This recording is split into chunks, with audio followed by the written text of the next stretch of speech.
Time for a little elf math. It's been over 48 hours. We are at 6.4%. That means the event is going to take 30 days just to get through phase 1 if we keep up current engagement. Okay. Hey everyone, it's Spopes. As I often say on this channel, I love ESO, but more and more I feel like I'm having to say I love ESO and this is one of those moments. There are some truly amazing things about ESO. I love the aesthetics, I love the world, especially high elf zones like Oregon and Somerset. It just has the best vibe to me of any MMO ever. However, this event has been totally botched. I'm just gonna come out and say it. The Writhing Wall was great in theory, it had excellent marketing, but the execution has been totally off. And in this video, I'm going to get into my impressions of the event, why I think it has gone down the way it has, and what we can expect to see in the future of the Writhing Wall. So if you haven't yet, please do like the video, hype the video, and subscribe to the channel. And now let's dive in. For those who aren't aware, the Battle for the Writhing Wall is a brand new kind of event in ESO, where the whole server works together to accomplish goals that eventually lead to this structure behind me coming down.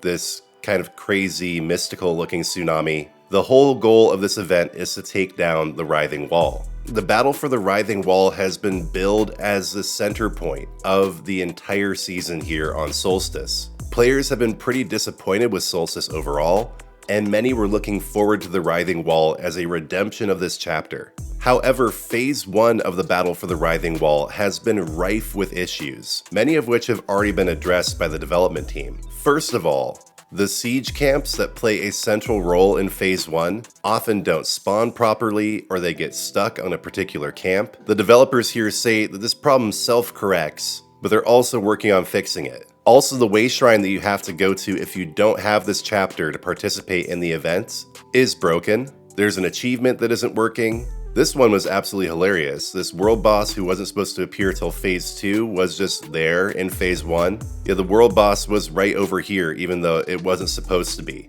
So another example of failed execution. Vitrified souls, which are another core component of one of the daily quests, drop at a really low rate, whether you're farming them from siege camps or from delves. They gave incorrect information on the number of special coffers you get every day. For the first day, the brand new motif styles were not dropping. And this is actually the way it's meant to be, but normal Undaunted quests don't work in the delves that have been invaded by the worm cult during the event. And these are just the issues that they recognize. One of the underlying issues that I've seen many players talk about is the fact that the siege camps are basically a glorified Alakir Dolmen run. You just go from one siege camp to another. They spawn randomly, sometimes they don't spawn at all, even though they show this icon like they're going to spawn. The rewards are pretty lackluster. You progress through the golden pursuits quite quickly, and then the coffers that you get after you get your daily golden coffers don't contain much of anything at all. As I mentioned, there's a chance for the Cold Harbor Surreal Estate house to drop from any of the coffers, but many have already gotten it, and then once they do, they've lost their incentive to keep playing. Now, to put a positive slant here, the drops from the event are pretty cool. I really like this pet, and this mount is pretty amazing for a free mount. I've seen a lot of people running around on it. I personally really enjoy this bear lizard mount. So I guess the sentiment I'm seeing the most often, and by the way, again, this is not meant to be just a negative slandering of ESO or the events. I love the game and the event really isn't that bad. Just the main issue that I'm seeing most people talking about is that it was way overhyped. At least phase 1 is just a total grind fest. You're just going from spot to spot to spot over and over and over and over again. And for me, what really did it was on day 1 during my stream, which I have linked above and in the description, the progress that we'd already made in the event was nerfed. Some servers were already close to 3%, and then it got taken down to 0.5% or around there for all servers. This was also addressed by the development team. We wanted to follow up on your pings related to progress percentage dropping. This is due to us fixing a bug affecting how progress was being displayed. And then they just say, keep engaging with the event. That's how we're gonna fix this. This is the kind of language from ZOS that makes me lose faith in them overall as a developer. I don't for a second believe there was a bug bug giving us extra progress. It's pretty clear to any even casual observer that the event was simply progressing too quickly, that they want to retain us here doing this for at least 30 days, so they nerfed the progress and how it was being tallied. But of course, they can't just be upfront and honest about this. In the end, I really feel like the major complaint here is that the event is much ado about nothing. And every time anything happens in ESO, people do complain. But this time, it's not just the people who complain all the time. It's everyone. It's even the game's most ardent defenders who are coming out and saying, "This is disappointing. This was not handled correctly. This was executed poorly." Let's just take a look at some of your comments since yesterday on a popular post I made questioning whether we're even going to be able to finish the event at this rate of progress. The quests drive players apart. You compete for kills. Lots of people noticed how the progress went down. Not as much content as I wanted. Low drop rate for style pages. It could take up to 62 days to complete. It feels like a forced dolmen grind. I love this from Lavendiel. The wall is between Zos and players. It won't break until they start listening. Absolutely. The ingredients quests take forever. Yeah, absolutely. I just don't do these. One of the daily quests has you going to a certain area of the map to get ingredients from monsters, but it does take forever. It's not worth it. It's doing the same chores over and over again, and it's boring. The hype came to a standstill. I'm not supporting Zos until they tighten ship. It's boring and the rewards are bad. The event is boring. Why aren't they being more creative? The rewards are bad and I'm not interested in doing the quests. I want to point out that a lot of these comments are from people I know who've been commenting for a long time and generally only have positive things to say about the game. A lot of us, including me, were really hyped for the event, and this has been a major letdown. I'm done complaining now though, and I want to discuss why I think this happened and what we can expect in the future from Zos. As you may already know if you've been following the game or following my channel, Zos has been through a lot recently. The workers attempted to unionize, it's been semi-successful, but in retaliation, Microsoft cut a lot of their staff and canceled a project they've been working on for 7 years. A new sci-fi noir MMO called Blackbird. In the process, Matt Fuhrer, the longtime head of the studio,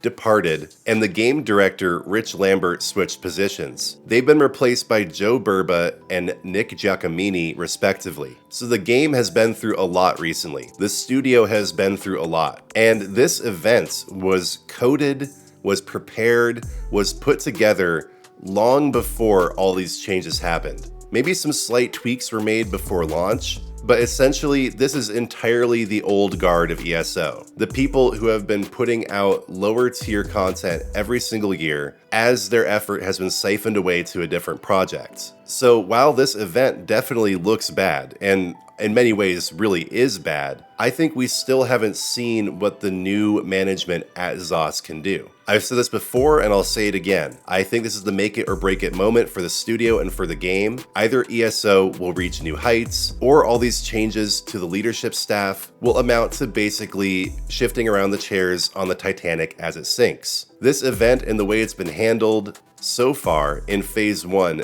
does not look good, but this is all the work of the previous leadership. This all came from before things started to tighten up at Zos. We won't see what the new leadership is capable of, good or bad, until next year at the earliest. So yes, the battle for the Writhing Wall was poorly thought out, poorly executed. It reeks of a project that the people who worked on it didn't even participate in. The developers of ESO have long been accused of not playing their own game, and to be honest, if they had simply played through the daily quests, they would have been able to see what a slog it is, how the rewards are not worthwhile. I often hear from players how it seems like the staff is more focused on cosmetic purchases, less focused on the game itself, and that definitely shows in this event. But again, I don't think we can actually see what's going to happen with the future of ESO based on this event. This could just be the dying gasp of the previous leadership, the last curse that they place in the game, so to speak, before it gets new blood and is revitalized. I'm not saying for sure that's going to happen, but this event is not what we should be looking at when we're trying to figure out the future of ESO, because it was completely put together by the previous leadership team. In general, I still have a lot of hope for ESO, and I feel like this is the time when we should double down, on the things that we love about the game.